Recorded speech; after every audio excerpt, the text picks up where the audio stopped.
BFM Business, BFM Crypto, le club. Amaury de Tonquédec. Bonjour à tous, c'est le club BFM Crypto, soyez les bienvenus. 36 mois de prison, c'est la peine dont pourrait couper CZ Changpeng l'ancien président, PDG monde de Binance, la première plateforme d'échange au monde. Verdict demain, on en parle dans quelques instants avec Pauline Armandet, journaliste BFM Crypto. Bonjour Pauline. Bonjour Amaury. Et puis après les États-Unis, Pauline, après Hong Kong, on pourrait avoir aussi des ETF Bitcoin Spot en Australie, sur la première bourse australienne. On en parle avec vous dans quelques instants. Et puis enfin, on parle de crypto dans cette émission.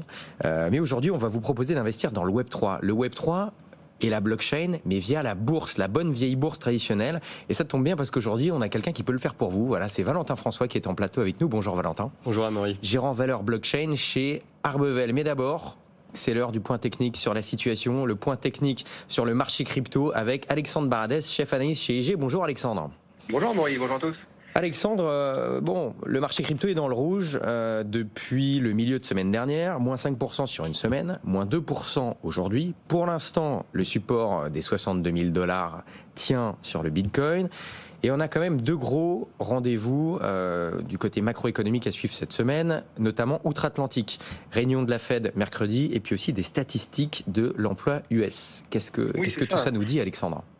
C'est ça, alors c'est vrai que justement, moi j'aime bien allier toujours analyse macro et analyse technique, les deux ensemble, parce qu'effectivement on voit que le Bitcoin, ce qui est assez logique, c'est un peu comme ça qu'on voyait la suite depuis 2 mois très précisément, et dans un range, dans une sorte de canal entre 60 000 et 74 000 $. Donc c'est une zone de consolidation, on appelle ça comme ça après les gros rallyes des trimestres précédents. Et effectivement, on est toujours dans une thématique plus large, si on regarde, on élargit ça à d'autres marchés, une thématique qui est toujours dominée par les attentes autour de la Banque centrale américaine, parce que l'inflation, on a eu encore une preuve vendredi, l'inflation américaine est résiliente. Les chiffres principaux surveillés par la Banque centrale américaine, qu'on appelle l'inflation PCE, c'est la mesure principale surveillée par la Fed, n'a pas fait de progrès sur les 2 derniers mois, et même depuis 4 mois, on est l'amélioration de seulement 0,1% de ce qu'on appelle l'inflation cœur PCE. C'est vraiment la mesure la plus surveillée. Donc, c'est pas des progrès suffisants pour que la Fed soit confortable avec ces niveaux d'inflation. Pas de quoi non plus relever les taux, ça c'est évidemment hors de question. Il n'y a aucun débat là-dessus, même pour l'instant évidemment. C'est plutôt quand va-t-elle baisser ses taux. Et plus elle tarde à le faire, plus les rendements américains, on le voit, le 10 ans américain, le 2 ans, tous les taux américains sont élevés. Le dollar reste bien orienté aussi. Et on sait que c'est une des composantes qui peut influencer la trajectoire des actifs considérés actifs à risque, que sont les cryptos, Bitcoin, Ethereum ou autres. Et donc, pour l'instant, moi je dirais qu'on entame cette semaine avec justement un petit coup dans la bouche de position inchangée de la Fed. Et la dernière fois qu'on a entendu Powell il y a quelques jours, c'était une quinzaine de jours, il avait fait un petit pas en arrière quand même. On l'avait senti moins confiant par rapport aux questions d'inflation. Et je pense que c'est un peu le type de message qu'on aura de la Fed de mercredi. C'est-à-dire un message où la Fed va indiquer qu'elle reste vigilante, qu'il n'y a pas encore assez de progrès réalisés, pas suffisamment de confiance atteinte pour commencer à aborder vraiment fermement la question des baisses de taux. Et donc je trouve que c'est un environnement qui va toujours être un peu vent contraire pour Bitcoin. Pas de quoi le ramener beaucoup, beaucoup plus bas, mais toujours au moins le maintenir dans cet environnement 74 000. Et il faut quand même surveiller les 60 000, parce que si on y va dans les heures ou les jours à venir, je pense qu'il y a un petit risque qui ne me paraît pas gigantesque, mais il y a un palier, si vous voulez. Si on retape 60 000 avec un peu de vitesse, le palier suivant, donc pour les algos, pour les traders ou autres, c'est 56 000. C'est 4 000 $ plus bas. Donc je pense que c'est le risque qu'on a pour cette semaine. Voilà. Sauf avoir une Fed plutôt qui surprend finalement, qui serait un peu plus accommodante qu'attendue, mais ça j'y crois pas trop. Donc je trouve que l'environnement est toujours un peu vent contraire cette semaine. Et si on tape 60 000 dans les heures ou 2-3 jours qui viennent, il me semble que le 56 000 derrière sera pas forcément très loin. Par contre, je continue de penser, je m'arrête là-dessus, que tout repli, vous voyez, dans la zone 50 000, 55 000 ou autre, c'est quand même de bonnes zones pour ceux qui ont raté par exemple le rallye précédent. C'est quand même de très bonnes zones, je pense, pour recharger, pour rentrer dans la première fois si on n'était pas rentré auparavant. C'est des zones qui vont préparer le rallye suivant. Mais il faut quand même respecter cette phase de respiration qui est plutôt saine et qui est plutôt bonne en termes de consolidation de l'actif. Merci beaucoup Alexandre Bardès, chef analyste chez IG. Bonne journée Alexandre. Effectivement, s'il y a des retracements, ça pourrait être l'occasion de monter dans le train, entre guillemets, pour ceux qui n'ont pas eu l'occasion de le faire avant. Dans quelques instants, justement, on va vous proposer d'investir dans la blockchain, dans le Web3, mais sans acheter directement des cryptos. Mais d'abord, on va faire un point sur l'actualité, Pauline. Je le rappelle pour ceux qui nous rejoignent. Pauline, tu es notre journaliste BFM Crypto, voilà, avec nous en plateau tous les lundis, et tu écris des articles sur toute l'actualité, notamment ta newsletter qui paraît chaque lundi à 18h pour ceux qui sont abonnés. Et si vous ne l'êtes pas, abonnez-vous, c'est gratuit. Pauline, demain, on connaîtra la peine de prison de Chengpeng Zhao, enfin la peine de prison. En tout cas, il devrait y en avoir une. Oui. Il y a 36 mois de prison qui ont été requis pour lui. Il faut quand même rappeler qu'il y avait eu 4,3 milliards de dollars d'amende contre Binance. Et là, demain, on saura ce que risque CZ lui-même. Réponse de la justice américaine demain. Oui, alors effectivement, c'est une durée qui a été proposée par les procureurs fédéraux, donc de 3 ans de prison. Ils considèrent qu'il faut faire 2 fois la peine maximale de 18 mois de prison, qui est en gros recommandée par les directives fédérales, notamment aux États-Unis. En gros, c'est un verdict qui pourrait refléter l'ampleur des violations dont a fait évidemment l'objet CZ et Binance au cours des dernières années, puisque comme tu le disais, effectivement, Binance a dû payer une amende colossale en novembre dernier de plus de 4,3 milliards de dollars pour en gros mettre fin à une enquête qui était à son encontre pour des faits de blanchiment d'argent, de violation des lois américaines sur le sol américain. Il était notamment reproché à Binance d'avoir permis à des clients américains de pouvoir s'inscrire sur la plateforme sans même respecter la réglementation aux États-Unis. Donc forcément, il y avait plein de choses qui ont fait que Binance était en tort et ne respectait pas la réglementation. Et dans ce contexte, CZ a dû quitter son poste, a dû payer une certaine, une amende assez importante. Et en ayant aussi plaidé coupable, on attend sa peine qui sera connue donc demain. Bon, et ça va être d'autant plus suivi, Pauline, que CZ, à ce jour, reste le crypto-milliardaire le plus riche au monde, malgré tout ce qui vient de se passer. Oui, ça c'est un peu l'univers merveilleux des crypto-monnaies où on a toujours des actualités qui peuvent paraître assez irrationnelles. CZ, qui effectivement, on le rappelle, a une fortune qui s'élève à plus de 33 milliards de dollars en 2024. C'est selon le dernier classement de Forbes. Il est pour la 3e année consécutive donc le crypto-milliardaire le plus riche de la planète. Et forcément, sa condamnation risque d'être suivie de près parce que c'est encore un fait assez insolite dans cet univers crypto. Clairement, on a assez peu de recul sur tout ça. Et aujourd'hui, pour finir là-dessus, qu'est-ce qu'on peut dire sur sa situation personnelle à l'instant où on se parle, à la veille d'une condamnation potentielle, Pauline ? Alors on le rappelle, CZ, donc ancien patron de Binance, qui a aujourd'hui 47 ans, il est sous liberté évidemment. Il est en liberté, mais il est conditionnel, on va dire. Conditionnel, mais il est aux États-Unis. Il n'a pas pu retourner aux Émirats Arabes Unis, là où il y a notamment sa résidence principale. Et depuis que Binance a donc été condamné à verser cette amende, il a vraiment voulu se retirer du monde des crypto-monnaies. Il l'avait annoncé sur les réseaux sociaux. Et puis, il y a quelques semaines, il a présenté un tout nouveau projet qui s'appelle Giggle Academy, qui se veut être une plateforme éducative pour pouvoir aider notamment des enfants à accéder à des contenus éducatifs. Il vise notamment des enfants dans des zones qui sont assez défavorisées. Et l'idée, c'est vraiment de rendre aussi certains domaines qui ne sont pas forcément accessibles dans certaines zones accessibles, donc notamment des domaines liés à l'intelligence artificielle, aux crypto-monnaies, aux NFT. Mais cette plateforme veut vraiment rester différente d'un projet crypto. Il n'y aura aucun projet crypto adossé. Ça sera vraiment, même s'il y a un peu de gaming, ce sera une plateforme éducative. Donc, on verra ce que ça donne. C'est vrai que c'est un projet qu'il a en cours, mais à voir s'il réussit quand même à le concrétiser en fonction de cette peine de prison aussi. Eh bien, on suivra tout ça, évidemment, dans le club BFM Crypto. Pour finir sur cette actualité, Pauline, quelque chose de plus positif, on va dire, c'est peut-être nous aurons des ETF Bitcoin Spot aux États-Unis, en tout cas sur la plus grande bourse australienne. Après les États-Unis, après Hong Kong, Pauline, il pourrait y en avoir en Australie. C'est ça, sur l'Australian Security Exchange, donc la plus grosse bourse du pays, donc en Australie. Elle devrait approuver ses premiers ETF Bitcoin Spot avant la fin de l'année 2024. Ça, c'est selon ce que rapporte Bloomberg, en tout cas de sources qui ont souhaité rester anonymes. Alors, qui seraient les premiers acteurs concernés? Déjà, il y a 2 acteurs locaux, BetaShares, mais aussi Digital X, qui lanceront ce produit grâce notamment à cette bourse australienne. Il y a aussi Van Eck qui est aussi connu parce qu'ils ont lancé leur fonds ETF Bitcoin aux États-Unis et là ils ont fait une nouvelle demande donc pour lancer un fonds en Australie. Donc c'est un acteur qui déjà a fait ses preuves depuis quelques mois maintenant.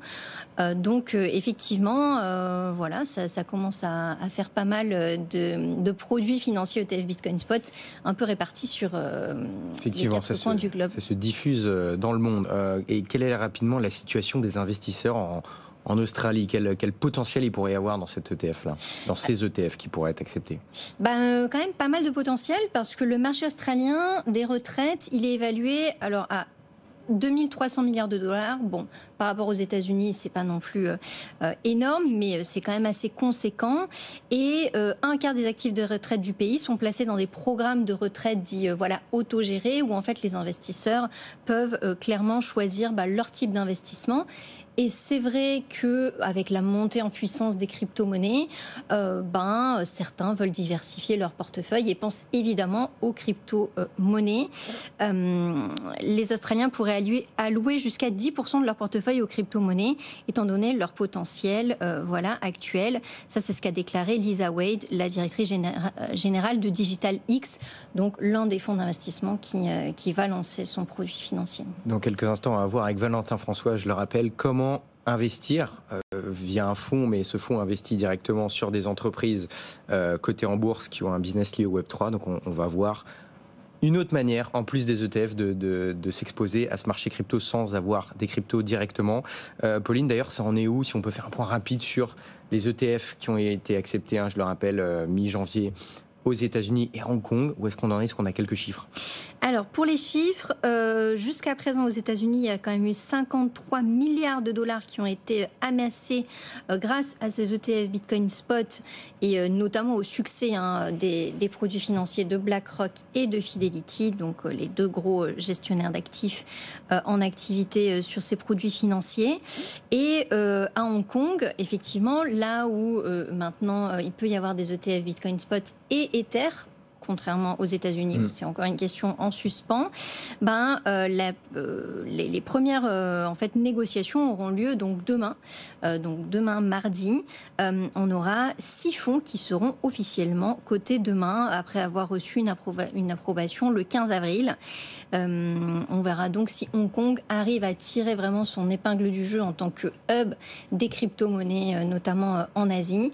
En tout cas, réponse demain. Donc ça sera assez intéressant de suivre l'évolution et les flux qui vont être drainés à partir de demain.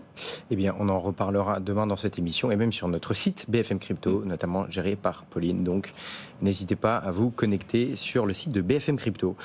Maintenant, je le rappelle, nous sommes avec Valentin François, gérant valeur blockchain chez Arbevel. Valentin, expliquez-nous pour commencer techniquement comment marche votre fonds. C'est-à-dire que c'est un fonds où vous achetez uniquement des valeurs cotées en bourse, mais des valeurs d'entreprises qui ont un business direct ou indirect avec le Web3, la blockchain, c'est ça? C'est exactement ça. C'est un fonds traditionnel action. Pour le coup, celui-ci, il est investi dans le monde entier. Donc on peut aller chercher des entreprises qui sont listées dans la bourse de Tokyo, en Europe, aux États-Unis, au Canada, qui a un hub aussi important pour l'écosystème crypto, blockchain, Web3, en Australie aussi. Bref, toutes les zones géographiques où sont présents plein d'entreprises de cet écosystème. Et effectivement, on investit en actions. Donc on est entre guillemets, propriétaire d'une partie du capital de ces entreprises-là. Et on fournit de la liquidité, puisque c'est la différence avec le private equity ou le venture capital. Tous les jours, vous pouvez investir ou sortir du fonds. Donc c'est liquide, il n'y a pas de durée minimum d'investissement. Il y a une durée minimum recommandée d'investissement, mais il n'y a pas une durée obligatoire. Voilà. D'accord. Quand a été lancé le fonds, en décembre 2022. D'accord, décembre 2022. Donc, si je résume, dès qu'il y a une entreprise dans le monde qui a un business model intéressant dans le Web3, vous y allez. Pas nécessairement. Pas forcément. Pourquoi ? Parce que on fait aussi notre travail d'analyse financière. Il y a des sociétés qui ne cochent aucune case. Alors, ah oui, non, mais je veux dire, dès qu'il y a une société qui pour vous a un business qui vous semble intéressant là-dessus. Ouais. Vous ne vous limitez pas géographiquement, c'est ma question. Ça c'est vrai, on ne se limite pas géographiquement. On peut même chercher des entreprises qui sont, on le disait tout à l'heure, exposées de façon indirecte ou pas de 100% de l'activité est liée à la blockchain ou au Web3. Donc pas uniquement des pure players. C'est-à-dire qu'il y a à la fois des pure players, mais aussi des bénéficiaires ou des facilitateurs ou des sociétés qui utilisent la technologie comme relais de croissance. Dans le jeu vidéo, par exemple, des pure play jeux vidéo Web3 en bourse, ça n'existe pas. Donc on va aller chercher des sociétés qui sont déjà bien établies et qui cherchent à lancer des jeux Web3 et qui ont, en plus de ça, le cash pour investir dans cette technologie-là et les développer. On le voit notamment en Corée du Sud et au Japon principalement. Et c'est intéressant de voir comment vous fonctionnez. Donc vous regardez le Web3, vous l'avez en gros découpé en 4. Et vous vous êtes dit, voilà, moi il y a 4 sous-thèmes qui m'intéressent. Donc vous avez listé NFT métavers, actifs numériques et tokenisation, infrastructure et blockchain as a service. C'est-à-dire blockchain as a service, par exemple, qu'est-ce que ça veut dire blockchain as a service ? Alors oui, c'est l'idée que en fait on peut utiliser la blockchain pour de la traçabilité, pour de la transparence de l'information, pour de l'auditabilité de l'information. Et là, on va retrouver 2 typologies d'entreprises. Des entreprises, on va dire, utilisatrices de la blockchain. Et là-dessus, on n'ira pas trop parce que on va dire que générer de la valeur autour de ça, c'est compliqué, peut-être à long terme. Mais à un horizon maintenant à 5 ans, c'est extrêmement compliqué de valoriser cet apport-là. Donc on n'y va pas. On estime que c'est trop périphérique à l'activité de l'entreprise. Mais on pourrait retrouver des entreprises comme Nike ou Adidas qui font déjà un bout de traçabilité de leur production de paires de baskets. On pourrait le mettre là-dedans. Donc votre raisonnement, c'est de dire, voilà, des entreprises comme vous venez de citer, typiquement, elles se servent de la blockchain, on pense qu'elles ont raison de le faire, que ça va leur donner un avantage concurrentiel aux autres, donc on a intérêt à avoir une part de leur capital. Alors, encore une fois, qu'il faut qu'elle démontre qu'il y a de l'investissement fait dedans, que c'est un minimum de leur chiffre d'affaires, ou pas d'ailleurs, ou si c'est un minimum de montant investi, ça peut être aussi du M&A, de la fusion-acquisition. Donc ça, c'est des critères quantitatifs qu'on a établis, où en fait on prend un univers d'investissement en fait, au global d'à peu près 500 entreprises. Et dedans, on va retrouver LVMH, Richemont dans le luxe, mais aussi, je disais, Nike, Adidas, aux côtés de Coinbase. Et en fait, derrière, avec nos discussions avec le management des entreprises, mais aussi par des critères purement quantitatifs qui sont pourcentage du chiffre d'affaires lié à la blockchain, investissement, etc., eh bien, ça nous permet de filtrer. Et ça, on le mesure à l'instant T et à un horizon T plus 5, disons-nous, dans 5 ans, où on arrive avec ces sociétés-là en termes de matérialité du chiffre d'affaires ou autre de la blockchain. Et ça nous donne après un scope beaucoup plus réduit d'entreprises investissables finalement dans l'écosystème. Votre durée d'investissement minimale recommandée, c'est quoi ? C'est 5 ans du coup ? C'est ça, 5 ans. Ok, donc vous estimez qu'au bout de 5 ans, a priori, vous pouvez avoir des résultats sur les entreprises sur lesquelles vous avez investi. Voilà, exactement. Ok, après, donc blockchain as a service, après il y a aussi infrastructure. Ça veut dire quoi infrastructure ? C'est-à-dire quel type d'entreprise vous ciblez là-dedans ? Alors sur blockchain as a service, juste pour finir, il y a une deuxième typologie d'acteurs qui sont en fait les sociétés qui viennent à implémenter la technologie à destination de ces entreprises utilisatrices. Donc les entreprises qui implantent la blockchain ailleurs, voilà, pour vous il y a... Donc là on peut avoir des sociétés de conseil, de développeurs, voilà. Et donc sur la partie infrastructure, eh bien en fait, la blockchain, comme on l'entend aujourd'hui, alors par exemple sur la blockchain Bitcoin, eh bien en fait on a des entreprises spécialisées dans cette infrastructure-là, ce qu'on appelle les mineurs. On a beaucoup qui sont cotés en bourse et il y a beaucoup de choses à faire, même d'un point de vue analyse financière, pour aller chercher les meilleurs des meilleurs et puis ne pas investir dans les sociétés qui risquent de mourir post-halving. Notamment, ouais, on en a pas mal parlé en cette émission. C'est vrai qu'on a eu le halving il y a quelques jours. Et d'ailleurs, on a vu à l'occasion du halving un certain nombre de cours de sociétés justement minières cotées en bourse qui sont un peu effondrées par crainte du halving. Alors, pour vous, quand il y a ça, c'est un point d'entrée intéressant ou alors vous prenez un petit peu de recul par rapport à ça Alors, ça dépend des sociétés, mais en fait, avant halving, donc la division par deux de l'émission de nouveaux bitcoins, toutes les 10 minutes, on a vu en fait que ces sociétés avaient énormément souffert. En général, elles étaient entre moins 30 et moins 40% depuis le début de l'année. Et donc, on a vu post-halving, par contre, effectivement, un regain d'intérêt, puisqu'il y a eu des frais de transaction énormes grâce au protocole Rune, par ailleurs, qui avait suscité pas mal d'engouement. Donc, pas mal d'investisseurs sont revenus en se disant, oui, mais c'est pas normal que le Bitcoin est à plus 40% et ces sociétés-là sont à moins 40%. Regardez les economics de ces sociétés-là, tout va bien. Donc oui, c'est une opportunité pour certaines d'entre elles, et pour d'autres, c'est encore un piège d'y aller. Dans l'infrastructure, il n'y a pas que ces sociétés-là, il y a aussi des sociétés dans la cybersécurité.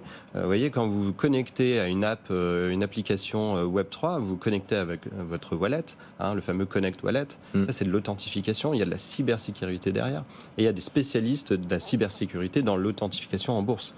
Et ça, c'est hyper intéressant d'aller regarder. Et puis, à la fin, je terminerai sur la partie infrastructure, il y a toutes les sociétés qui permettent de tracer les transactions et d'identifier les personnes. Parce qu'encore une fois, si on peut faire des transactions dans un jeu vidéo, échanger la propriété d'un actif dans un jeu vidéo ou faire de la tokenisation d'un produit financier, il va bien falloir faire ce qu'on appelle le KYC ou le KYT de l'ensemble des transactions et des personnes qui interagissent avec tout ça. Et donc, c'est des sociétés spécialisées dans l'externalisation de services pour les entreprises.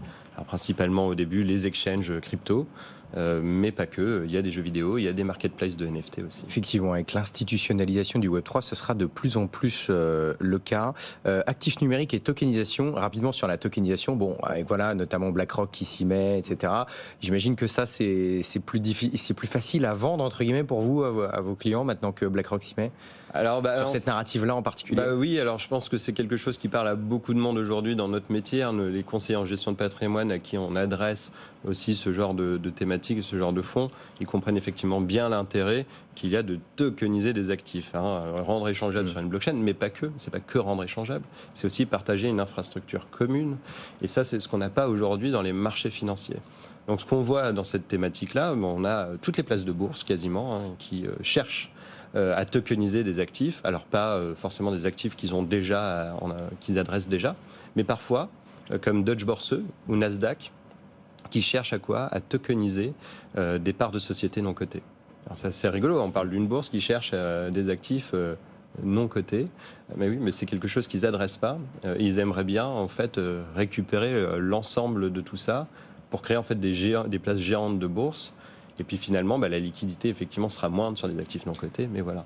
Donc les places de bourse. On a des banques. Alors les banques, on les a pas dans le fond pour plein de raisons, mais effectivement, on pourrait retrouver JP Morgan, Goldman, qui sont loin d'être ridicules sur la thématique. Se servir justement de cette technologie pour rendre accessible et plus liquide tout un tas d'actifs qui ne le sont pas réellement aujourd'hui. NFT et métavers. Donc les NFT pour vous, c'est pas mort, ça va repartir. Non, alors c'est pas mort, mais alors l'utilisation est peut-être aussi en train de changer. Effectivement, des collections de NFT, les Bored Ape, les CryptoPunks, peut-être que ça vivra toujours. Peut-être que l'esprit communautaire autour de ça vivra toujours. Est-ce qu'on en fait un cas d'usage business ? Non. En tout cas, a priori, pas pour des sociétés dans le divertissement principalement qui cherchent à monétiser tout ça. Ils ont bien vu qu'en termes d'expérimentation, ça marchait, mais que c'était un effet de mode. Donc, ce qu'ils cherchent à faire, et quand je dis c'est des sociétés plutôt dans le divertissement, et là, on va retrouver des sociétés dans le jeu vidéo, de l'industrie de la K-pop en Corée du Sud, donc l'industrie musicale de la pop en Corée du Sud s'y intéresse aussi. C'est comment je monétise ma communauté de joueurs, ma communauté de fans, en leur apportant des mécanismes de transfert de propriété. Donc là, on cible plus des communautés. Voilà. Vous croyez vraiment à ce cas d'usage-là. Parce qu'on est arrivé quelque part parfois au bout de la monétisation de certains systèmes dans le jeu vidéo notamment. Et ici, c'est apporter une meilleure rétention de l'utilisateur, du client final. Et on retrouve aussi des sociétés spécialisées dans ce qu'on appelle le phygital, fusion du physique et du digital. Vous avez votre NFT et ça vous permet d'avoir en physique sa version. Il nous reste quelques secondes. Dans votre fonds, vous parlez de blockchain, vous ne parlez pas de crypto. Uniquement de blockchain, c'est parce que quoi, la crypto, ça effraie, c'est mal compris par les investisseurs peut-être plus traditionnels que vous ciblez?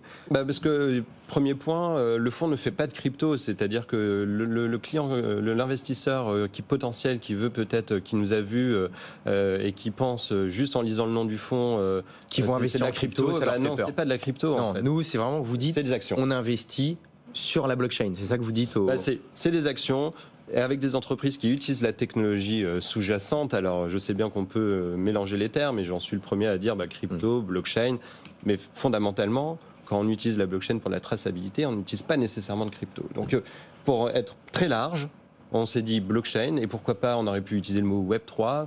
Force est de constater que c'est un mot qui est moins connu que blockchain. Voilà, donc on essaye de faire de la pédagogie. Blockchain, c'est plus mainstream entre guillemets, et il n'y a pas de crypto dans le fonds. Donc pas de crypto. Comment s'appelle le fonds? Plus Valka, Global Blockchain Equity. Voilà. Global parce que c'est global, on investit partout dans le monde, et on a précisé equity pour action parce qu'encore une fois on ne fait pas de crypto, on fait des actions. Et si ça vous intéresse, voilà, rendez-vous sur le site de Arbevel et vous verrez effectivement les 4 narratives, le plan, on va dire, d'action de ce côté-là. Voilà, merci beaucoup d'avoir été avec nous, Valentin François. Merci beaucoup. Gérant en valeur blockchain chez Arbevel. Pauline Armandet, journaliste BFM Crypto. Voilà, votre newsletter qui sort à 18h dans votre boîte mail. Abonnez-vous si ce n'est pas déjà fait. Merci d'avoir été avec nous. Bonne journée, à demain 15h. BFM Business, BFM Crypto, le club.